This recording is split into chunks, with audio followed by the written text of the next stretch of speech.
berlari sampai tujuan, mendapatkan mahkota kekal.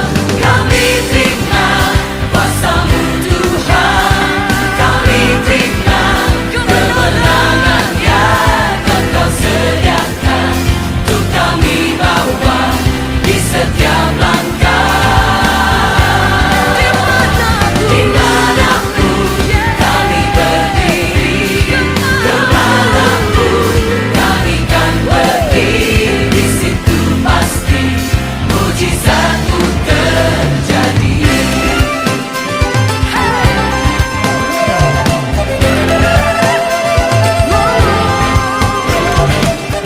Kami terima kuasa-Mu Tuhan, kami terima kuasa-Mu.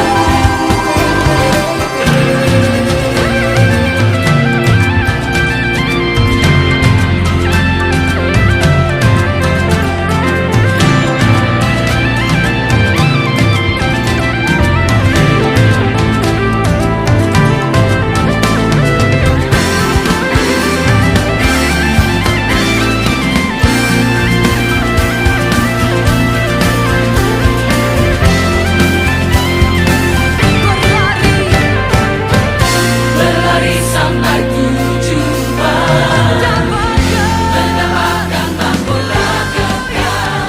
Kami terima kuasa-Mu. Saat ini Shalom. Ya, kita senantiasa bersyukur masih menjalani kehidupan ini. Keselamatan menjadi bagian kita. Kita sekalian sebagai orang muda yang terus berpengharapan kepada Tuhan bahwa Tuhan senantiasa menyediakan hal yang baik dan telah merancangkan segala hal yang penuh dengan damai sejahtera di dalam kehidupan kita sejak saat ini. Ya, saya sengaja mengambil bacaan di malam hari ini, persekutuan saat ini dari Wahyu terkait dengan tema yang saya angkat, yaitu prinsip hidup orang beriman. Karena ya kalau melihat tema jemaat hari di bulan ini, kita masuk dalam tema musik gereja. Tapi saya mengambil bagian ketika mendapat kesempatan sesuai dengan yang dijadwalkan pada kesempatan di minggu ini untuk bisa melayani dalam persekutuan ibadah. Sengaja saya membawa kita dalam perenungan diri kita selama setahun yang kita jalani di tahun 2022 ini ya. Karena 2 kali lagi setelah ini kita beribadah bersama di persekutuan ibadah setiap hari Kamis atau setiap minggunya. Kemudian kita masuk di perayaan Natal, kemudian Natal Pemuda. Setelah itu kita akan masuk di 2023. Jadi perenungan tentang diri kita di tahun 2022 ini, apa yang patut kita banggakan, apa yang menjadi pergumulan kita, apa yang menjadi harapan kita di tahun ini. Dan kiranya itu melalui kebenaran firman Tuhan ini kita bisa menatap mengakhiri tahun 2022 ini dengan baik dan masuk di tahun 2023 dengan harapan bahwa Tuhan akan terus menyertai, memberkati kita, menyediakan kita hal-hal yang baik sesuai dengan waktu dan apa yang telah Dia rancangkan. Prinsip hidup orang beriman saya angkat, dan ini bisa kiranya menjadi bagian di dalam kehidupan kita untuk sebagai orang muda. Kita mungkin yang saat ini sedang bersekolah, sedang kuliah, sedang bekerja, atau sedang mencari pekerjaan, atau sedang menyusun suatu rencana-rencana kehidupan selanjutnya. Dan biarlah perenungan firman ini akan menjadi suatu bagian bagi kita, perenungan bagi kita sekalian. Rekan-rekan pemuda yang dikasihi Tuhan Yesus Kristus, banyak orang, dan mungkin kita sekalian ada saat ini, ketika kita menjalani masa muda, kita akan lebih fokus pada kesenangan diri kita sendiri daripada berusaha untuk mengatur kehidupan di masa depan. Bahkan tidak sedikit anak muda yang akan bingung kalau ditanyakan kepada dirinya, atau saya akan bertanya, atau kita ditanyakan saat ini, tanyakan apa cita-cita ke depan, bagaimana gambaran kehidupan di masa depan. Ya, jawaban yang mungkin akan sering disampaikan adalah turun jalan dulu, turun di masa muda, dijalani dulu di masa muda, nanti kedepannya diatur kemudian. Ya, saya juga flashback ketika di umur 20-an seperti ini juga yang saya lakukan. Ditanya, meskipun sudah pegawai juga saat itu, tetap nanti diatur, jalani saya dulu masa muda. Secara jelas jawaban ini merupakan suatu gambaran bahwa yang terjadi dalam kehidupan kita sebagai orang muda, dengan kehidupan yang kita tidak menyiapkan diri kita untuk bisa memegang suatu prinsip hidup kita, atau kita tidak konsisten dengan apa yang kita cita-citakan. Ini dapat dirasakan karena kalau kita bertanya kepada anak kecil, Gwen juga bisa saya tanya, apa yang menjadi cita-citanya Gwen? Gwen jawab, menjadi analis kesehatan kayak mamanya. Nah, seperti itu. Atau juga kita bertanya kepada anak kecil, bisa ditanya menjadi apa? Jadi dokter, jadi tentara, jadi polisi, jadi apalah yang baik-baik yang mereka lihat dan mereka saksikan bahwa itu baik. Apalagi kalau kehidupan orang tuanya seperti itu baik. Itu jawaban-jawaban anak kecil. Tetapi kalau pertanyaan itu disampaikan kepada kita sekarang, macam saya ditanyakan waktu kecil, Denny menjadi apa? Saya ingin menjadi guru, karena memang lama malah jadi guru. Dewasa ditanya menjadi apa? Ya, kuliah aja, orang tuan yang atur nanti bagaimana. Nah, seperti itu gambaran kehidupan kita sebagai orang muda. Dan sedikit, tidak semua juga, sedikit. Ada beberapa orang memang masih memegang prinsip yang sangat teguh dalam menjalani kehidupannya. Ada orang mungkin yang masih terombang-ambing karena kehidupan dan pergaulan yang dijalani. Orientasi hidup seorang bisa saja mengalami perubahan dan ada banyak faktor yang bisa menyebabkan perubahan itu. Jadi memang pergaulan, perkembangan pengetahuan, perkembangan teknologi, arahan dari orang lain dan lain sebagainya itu bisa membuat perubahan dalam kita berorientasi di hidup ini atau terkait dengan prinsip kita. Kira-kira kalau kita diminta pendapat berdasarkan apa yang kita rasakan, apakah faktor-faktor yang bisa menyebabkan seorang muda tidak bisa bertahan pada prinsip hidupnya? Tentu kita sekalian akan memiliki pemahaman yang berbeda-beda.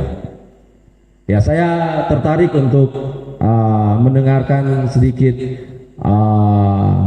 cerita dari teman-teman pemuda. Ya, saya memilih memang teman-teman yang agak senior lah, yang kita sekalian ini yang sudah lama menjalani kehidupan masa muda, yang masih bersama kita saat ini. Kira-kira dengan melihat atau dengan menjalani sendiri apa yang ia rasakan, apa yang ia lihat, kira-kira faktor-faktor apa yang bisa menyebabkan seorang muda tidak bisa bertahan pada prinsip hidupnya. Ya, tidak bisa bertahan pada prinsip hidupnya. Kalau saya sudah sampaikan tadi bahwa prinsip hidup yang saya berubah kemarin ini karena yaitu ketika kecil saya bercita-cita seperti ini, ketika masuk di SMA menjalani kehidupan pergaulan yang saat itu apalagi baru habis kerusuhan, yang malam sudah gelap di KUA. Jadi kayak ya masa depan ditata seperti ini. SMA yang rencana kuliah di Jawa, mungkin baku dapat dengan Vika lalu sama-sama di UKSW, sudah tembus di sana, ternyata berubah, harus masuk di Unsimar. Karena pergaulan itu salah satu faktor yang mungkin merubah prinsip hidup saya adalah karena pergaulan saat itu. Karena pergaulan. Tetapi Tuhan masih berkenan bisa memberikan kesempatan saya untuk bisa mengabdi kepada masyarakat lewat pegawai negeri sipil, dan disitulah saya memiliki prinsip bahwa saya akan berkarya untuk gereja. Seperti itu. Nah, jadi ini dua orang saja, Uli dengan Vika, saya mau suka dengar. Ini kan kurang dibagi, kita saling berbagi. Saya berpikir bahwa kedua orang ini adalah orang yang sudah melanglang buana, keluar dari pulau ini, pergi ke Jawa, melihat bagaimana kehidupan, toh. Dan mereka ini saya pikir juga masih sampai sekarang tetap masih memegang teguh prinsip hidup mereka. Kalau saya tidak salah, saya tidak keliru. Ya, kira-kira apa faktor-faktor yang bisa menyebabkan seorang muda tidak bisa bertahan pada prinsip hidupnya, supaya teman-teman yang lain mungkin yang masih baru lulus SMA saat ini atau masih bersekolah atau yang sedang kuliah bisa mendapat suatu cerita atau gambar atau pandangan. Ya, Uli yang pertama kira-kira. Terserah mau di situ atau di sini? Mau sekolah beda boleh? Di sini Jo, tapi suara kecil. Oh ya, berdiri. orang teman-teman. Dan tapi kalau kita mau ambil pelajaran dari kita hidup, satu-satunya yang bikin berubah kita prinsip dulu, yang akhirnya kita pikir mungkin terlambat sampai kenapa kita nanti pelayanan kayak begini ya, kayak waktunya dan kita rasa terlambat. Ya kita pikir cuma satu hal sih, karena kurang keberanian. Orang kurang mengasah orang diri, karena seharusnya pada saat itu orang mau belajar, tapi orang tidak mau belajar karena itu tadi orang lebih pilih orang berteman, orang lebih pilih mungkin karena ada tekanan orang tua atau lingkungan di sekitarnya orang. Jadi orang ya itu sulit untuk mengambil keputusan lebih cepat. Jadi kalau kita mensarankan untuk orang anak-anak muda lebih berani untuk menghadapi hidup, orang harus lebih berani untuk mengambil keputusan. Tapi tidak lupa juga kalau orang harus belajar dan menguji keputusan yang orang ambil. Mungkin itu. Ya, terima kasih Uli. Berarti yang penting, berarti inti karena sosial itu, pergaulan itu bisa menjadi faktor, bukan berarti harus tidak bergaul ya. Nah, oke, selanjutnya Vika. Ya, saudari Vika. Vika mau pakai mic? Kecili. Oh ya. Yang buat saya pengalaman selama ini yang bisa mengubah prinsip hidup saya, kebanyakan keputusan saya maksudnya itu secara mandiri. Jadi walaupun selama ini saya bertanya kepada orang tua ataupun kepada lingkungan, teman-teman pergaulan misalnya, pada akhirnya yang akan memutuskan segala sesuatu itu tetap saya. Dan sebenarnya maksudnya kalaupun kita ada di dalam lingkungan keluarga yang punya kebebasan untuk memilih, karena tidak semua, saya rasa tidak semua teman-teman punya lingkungan keluarga yang sangat bebas untuk memilih kita mau apa. Biasanya ada orang tua, mana mesti begini, mana mesti begitu, jadi ini, jadi itu. Jadi terompet kehidupan kadang-kadang sudah ditentukan oleh terompet orang tua. Tapi kalau saya merasa beruntung karena ketika saya selama ini kemana atau memutuskan segala sesuatu untuk saya keputusan hidup, orang tua kasih kebebasan karena saya selalu kasih alasan. Jadi ketika saya misalnya mau apa, saya kasih alasan ke orang tua, saya mau begini mah karena saya begini, saya mau begini karena saya begini. Jadi selalu setiap keputusan itu ada alasan di balik keputusan itu.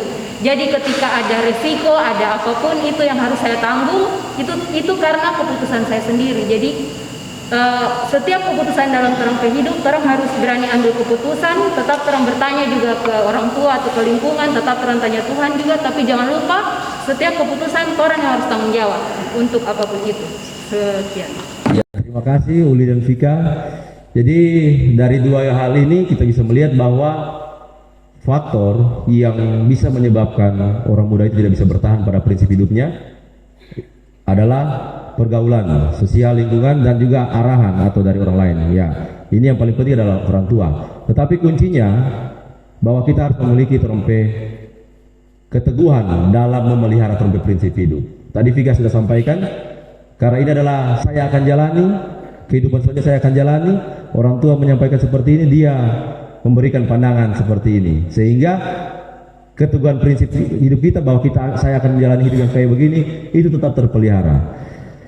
Ya, belajar untuk berpegang pada prinsip hidup adalah sesuatu yang sangat penting dilakukan dalam sebuah tahap perkembangan karakter, bahkan juga pencarian jati diri seorang muda. Makanya prinsip hidup orang beriman saya angkat saat ini, saya sudah sampaikan tadi.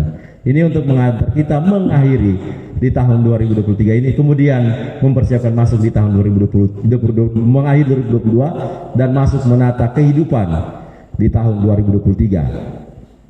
Kalau kita memisahkan diri untuk ada dalam situasi yang tidak terarah, ini tidak terarah, tidak jelas, bahkan tidak terkendali, maka tidak menutup kemungkinan dalam perjalanan hidup situasi seperti inilah yang akan kita terus rasakan, yang akan kita rasakan. Kalau tidak ada kontrol, tetapi ada kontrol juga, tetap ada hal konsekuensi yang akan mempengaruhi hidup kita. Pergaulan ketika masuk, kita tidak menerima apa yang baik dalam pergaulan itu, tetap berkomitmen bahwa saya akan memegang kehidupan yang tidak baik, ya akan ada komitmen yang untuk masa yang akan datang. Begitu juga arahan yang baik, arahan yang mungkin tidak sesuai dengan prinsip hidup kita, itu juga mendatangkan konsekuensi. Mengapa bisa demikian? Karena beberapa dari kita atau berapa mungkin teman-teman kita atau dari kita sendiri tidak pernah melatih diri untuk mengambil sebuah keputusan yang tegas dan bijak ketika menghadapi hal seperti itu akan kehidupan kita selanjutnya.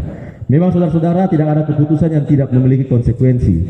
Setiap keputusan punya pengaruh, bisa baik dan bisa juga buruk.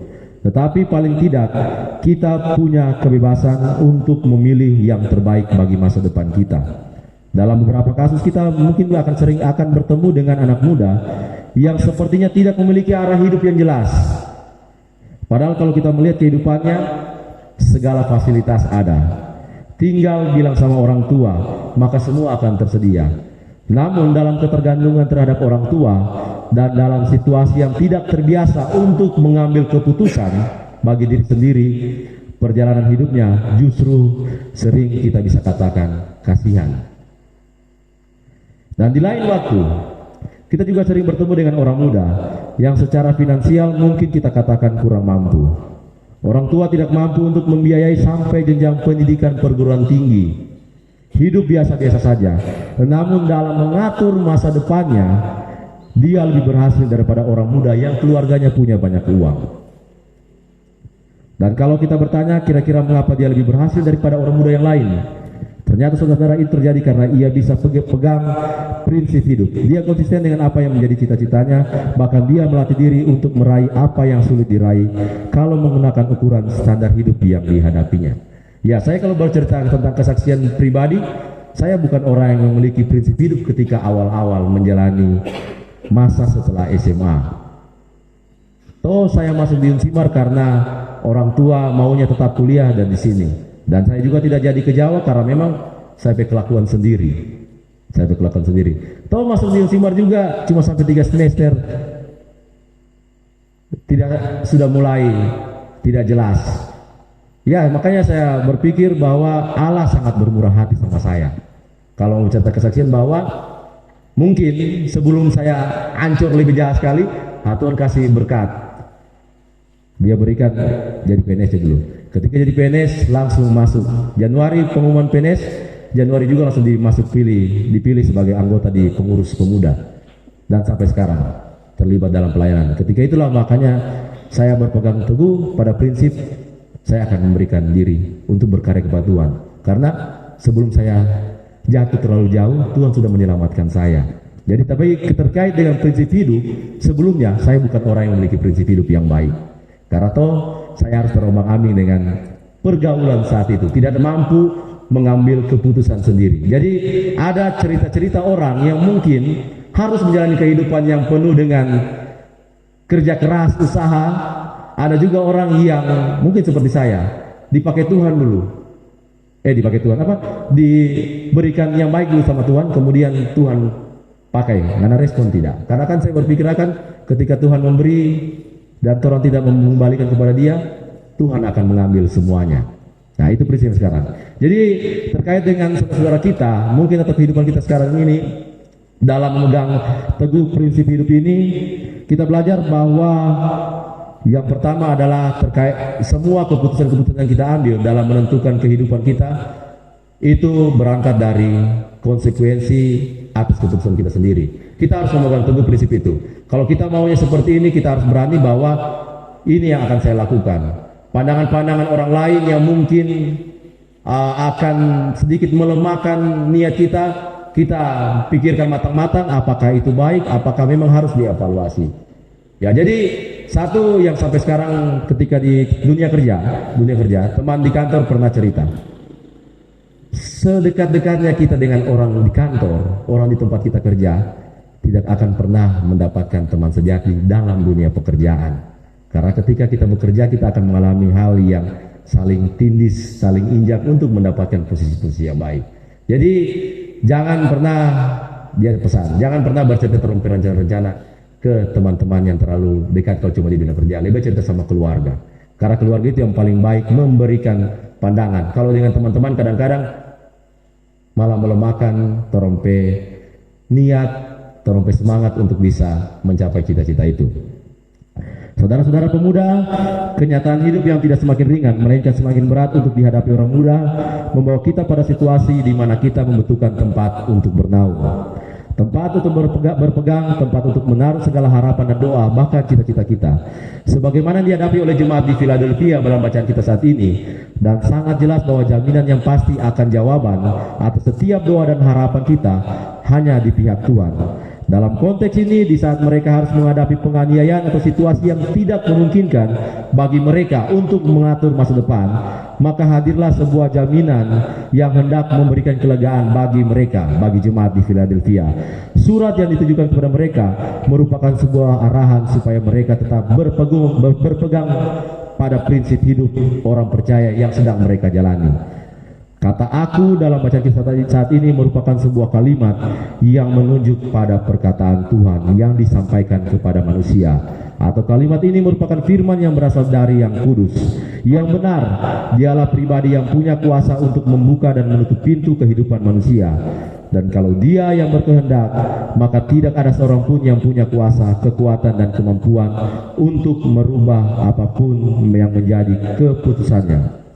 Pengakuan akan kehadiran Tuhan serta taat kepada firman-Nya, saudara-saudara, merupakan satu prinsip yang dipegang oleh jemaat di Philadelphia, sehingga dikatakan sekalipun kekuatan mereka tidaklah besar, kemampuan mereka terbatas, namun dengan teguhnya mereka berpegang pada prinsip hidup sebagai orang percaya, maka mereka dapat melewati masa-masa sulit. Jemaat di Philadelphia dapat menjalani masa-masa sulit sekalipun dianiaya, sekalipun mendapat pergumulan dalam meraih masa depan atau cita-cita yang mereka harapkan, tetapi mereka tetap dapat mengatur masa depan, jalan masa depan yang mereka telah pikirkan, karena Tuhan berkenan. Sekiranya anak-anak muda zaman sekarang memiliki sikap hidup yang demikian, tentulah akan semakin berkurang orang-orang yang tidak memiliki tujuan hidup, dan akan semakin bertambah orang-orang muda yang menikmati keberhasilan di dalam hidupnya. Ini jelas karena setiap kebenaran firman Tuhan yang disampaikan kepada kita memiliki satu tujuan yang pasti, yaitu untuk memberi arah kepada kita sekalian. Bahkan ketika kita tersesat, maka firman kembali menuntun kita ke arah yang benar.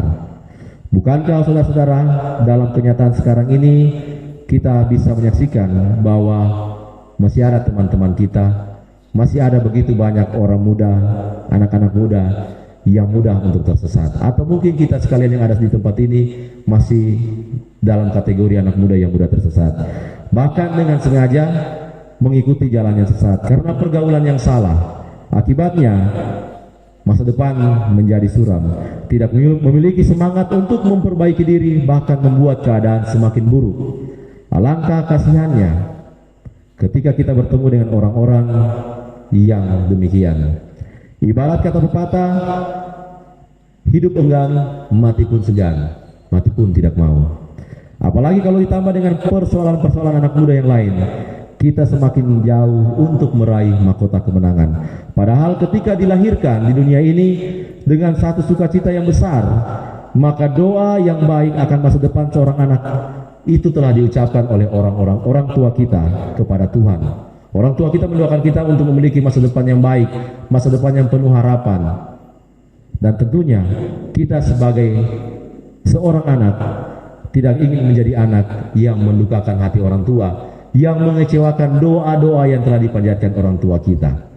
Untuk itu, rekan-rekan pemuda sekalian, selagi kita masih menikmati masa muda, aturlah kehidupan kita dengan sebaik-baiknya. Jaminan dalam bacaan ini juga menjadi satu jaminan dan harapan bagi kita di zaman modern saat ini, di dalam kehidupan masa muda kita.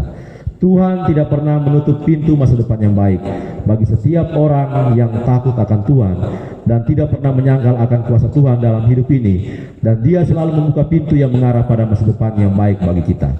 Silakanlah kita menjalani kehidupan masa muda ini bergaul dengan sesama dalam pergaulan yang baik, dan teruslah memiliki komitmen prinsip hidup bahwa saya akan berjalan di jalan yang baik, tidak akan tersesat, dan akan membangun kehidupan masa depan yang baik, sehingga saya menjadi seorang anak yang tidak akan pernah mendukakan orang tua, dan saya akan menjadi anak yang memiliki kehidupan masa depan yang memiliki masa depan yang baik di kehidupan yang akan datang. Mari kita sekalian bangun karakter diri yang baik dengan melihat segala persoalan-persoalan yang ada saat ini. Artinya, di masa muda kita akan berani menghadapi setiap kenyataan, pahit sekalipun, karena itulah sebuah proses yang harus kita jalani. Kalau ingin berhasil, kita mengevaluasi apa yang kita lakukan selama tahun 2022 ini. Yang baik kita teruskan, kita tingkatkan. Yang kurang baik kita perbaiki untuk kita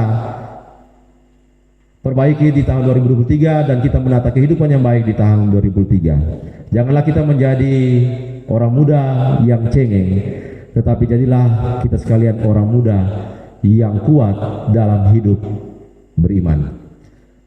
Tuhan kiranya akan memberkati kehidupan masa muda kita sekalian. Tuhan akan memberkati setiap rencana kita untuk membangun masa depan yang baik. Tuhan memberkati setiap usaha dan pekerjaan kita dan apa yang kita lakukan saat ini untuk kehidupan kita yang baik di masa yang akan datang. Terpujilah firman Tuhan. Amin.